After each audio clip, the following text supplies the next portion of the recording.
saludo muy especial, Sandra, para usted y por supuesto para las personas que a esta hora la acompañan en el set de Terraza y también para todas las personas que se conectan a través del Canal 4 y a través de plataformas digitales. En esta oportunidad nos acompaña la abogada y psicóloga Lina María Restrepo Gaviria, a quien le damos la bienvenida. Lina, una vez más con nosotros. Claro que sí, Marisol.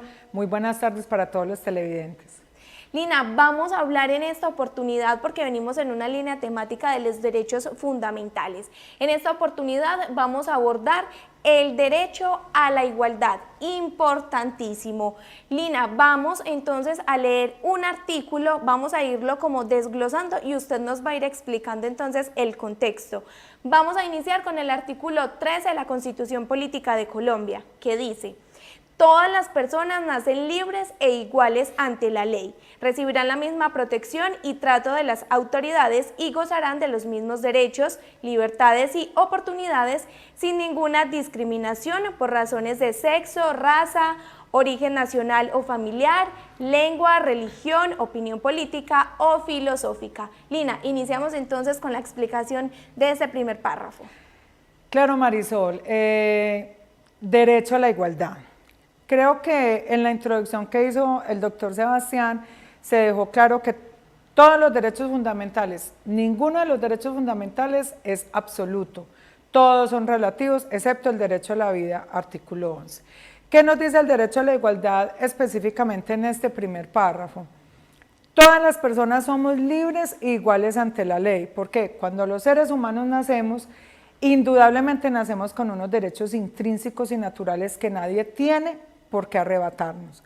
Ejemplo, el derecho al nombre, el derecho a un apellido, el derecho a la nacionalidad que se convierte en el vínculo jurídico con el territorio donde yo nazco, el derecho a la personalidad jurídica como ciudadano, el derecho a alimentación, el derecho a educación y todos los demás derechos que se consagran socialmente. Entonces, la ley no tiene la competencia ni tiene la capacidad de tratar indistintamente a los ciudadanos colombianos de manera diferente, a no ser que la misma Constitución y la misma ley esté haciendo excepciones de grupos poblacionales, como muy probablemente lo vas a leer enseguida. Lina, continuamos entonces con lo que usted acaba de mencionar y dice: el Estado promoverá las condiciones para que la igualdad sea real y efectiva y adoptará las medidas en favor de grupos discriminados o marginados. Este hace entonces alusión de pronto al tema de desplazados, al tema de esas poblaciones más vulnerables.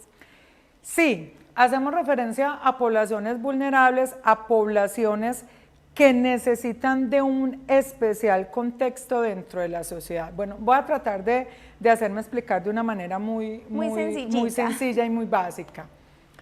¿Cuál es la idea del derecho a la igualdad? El derecho a la igualdad se tiene que mirar entre iguales.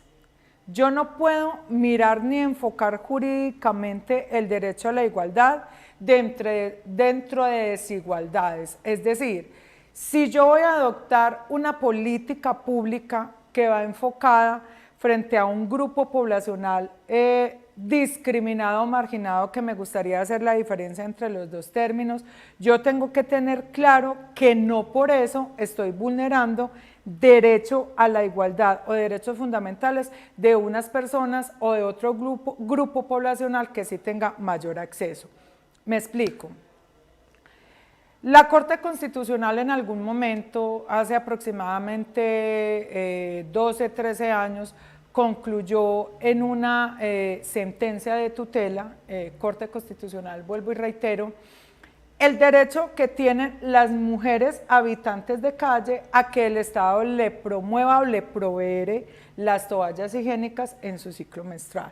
Entonces podría decir, o podríamos decirle al resto de las mujeres, pero a nosotros, ¿por qué no nos están incluyendo en esa situación? ¿Y sería discriminación o no sería discriminación? Porque yo creo que es un tema sensible porque muchos grupos poblacionales lo pueden tomar entonces por ese lado de es que me están discriminando, es que ¿por qué no me las están dando a mí también, que también soy mujer y tengo los mismos derechos? Claro, efectivamente, pero entonces con el tema del derecho y la igualdad, lo que trata el Estado es de nivelar esos grupos discriminados o marginados al mismo nivel de toda la secuencia poblacional. Entonces, si yo tengo aquí un grupo vulnerable, que sería el grupo de las mujeres habitantes de calle, yo lo que hago es nivelarlos o tratar de nivelarlo como Estado al general de todas las mujeres. ¿Por qué? Porque resulta que hay otros grupos poblacionales que tienen la capacidad económica, la formación educativa de poder decir, yo puedo comprar mis toallas higiénicas. Entonces la Corte Constitucional lo que ha tratado de hacer en sus sentencias de tutela, inclusive hay sentencias de unificación de diferentes cortes respecto a eso, es tratar de nivelar los grupos poblacionales que pueden llegar a tener un trato discriminatorio porque son grupos marginales. Yo quiero hacer una gran diferencia ahí. Para allá iba, muy bien. ¿Qué es discriminación y qué es un grupo poblacional marginal? La discriminación es una conducta social. O sea, nosotros mismos. Nosotros mismos somos los que generamos la discriminación en otras personas. Los grupos poblacionales marginales son los que carecen de algún tipo de condiciones especiales para que sean iguales y equitativos frente al resto de la comunidad. Entonces, cuando la Corte viene y dice, señores estados, señores municipios, señores departamentos, ustedes tienen la obligación de proveer este tipo de cosas, lo que está tratando de hacer el Estado con ese tipo de situaciones es nivelar y mantener la sociedad en un mismo plano, para no, obviamente, exista ese desequilibrio social, porque mal haríamos, ya pasando a otro tema, interponer o imponer impuestos frente a grupos poblacionales que no tienen la capacidad, por ejemplo, de pagar los impuestos. Entonces, lo que yo decía al comenzar esta explicación es que el derecho a la igualdad tiene que verse entre iguales.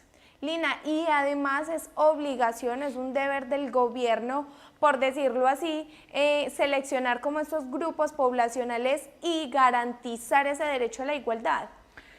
Claro que sí, Marisol, eso es muy importante y eso tiene también un impacto presupuestal bastante significativo, claro, porque todo lo que genere una política pública va a generar egresos, platica. Totalmente. Entonces, si el gobierno nacional en algún momento está creando o está desarrollando una política pública de protección, cero vulneración a derechos fundamentales en grupos poblacionales marginales X, todos los entes territoriales tienen que tener partidas presupuestales para poder ejecutar y desarrollar esas políticas públicas de nación. Por eso es que es interesante siempre tener muy bien los censos sociales actualizados dentro de los territorios. Lina, importante, pero seguimos entonces con el tercer párrafo.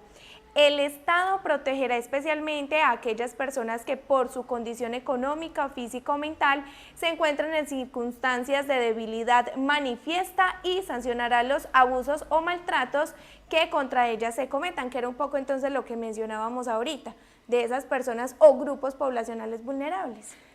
Sí, Marisol, eso tiene que ver mucho también con lo que estábamos hablando, pero ese tercer párrafo que tú acabas de leer menciona también un término muy utilizado jurídicamente, sobre todo en el tema de responsabilidad administrativa, y son debilidades manifiestas, ¿cierto? ¿Qué es una debilidad manifiesta? ¿O quién puede cargar el manejo de debilidad manifiesta? Una persona que no tenga las capacidades físicas para estar al nivel de la demás población. Un ejemplo, y esto ya ha sido decantado en muchas ocasiones por la Corte Constitucional. Las personas que tienen movilidad reducida, pero que tienen derecho al transporte. Señores Metro, señores Transmilenio, haga lo que tenga que hacer, pero esa persona tiene que tener acceso, como el resto de las personas por derecho a la igualdad, a ese transporte masivo. Porque esa persona también tiene derecho de locomoción y tiene derecho a transportarse dentro de las ciudades. Entonces eso es lo que hace, lo que genera que en muchas organizaciones hayan ascensores especiales, hayan rampas, hayan modificaciones inclusive estructurales bastante interesantes para que estas personas que se encuentran en una debilidad manifiesta también puedan acceder a los servicios que el Estado por obligación tiene que propender. Lina, ya se nos va agotando el tiempo, pero de una manera muy corta vamos a explicarle a todos nuestros televidentes cuándo se nos vulnera el derecho a la igualdad. El derecho a la igualdad se vulnera cuando a mí me están tratando de manera diferente dentro de mi igualdad. Vuelvo y lo reitero. Esto es una frase jurisprudencial que la reitero porque es muy importante. Las personas tienen el sentir y el pensar que yo lo merezco todo, pero realmente cuando el Estado entra a hacer esa ponderación, porque el sistema de gobierno y el sistema de función administrativa pública todo el tiempo tiene que estar haciendo ponderación de poblaciones para poder otorgar los derechos en igualdad de condiciones, la igualdad entre iguales. Excelente, Lina, muchísimas gracias entonces por haber compartido con nosotros un derecho fundamental que abordamos en este espacio. Continuamos en esa línea temática de los derechos fundamentales que son muchísimos.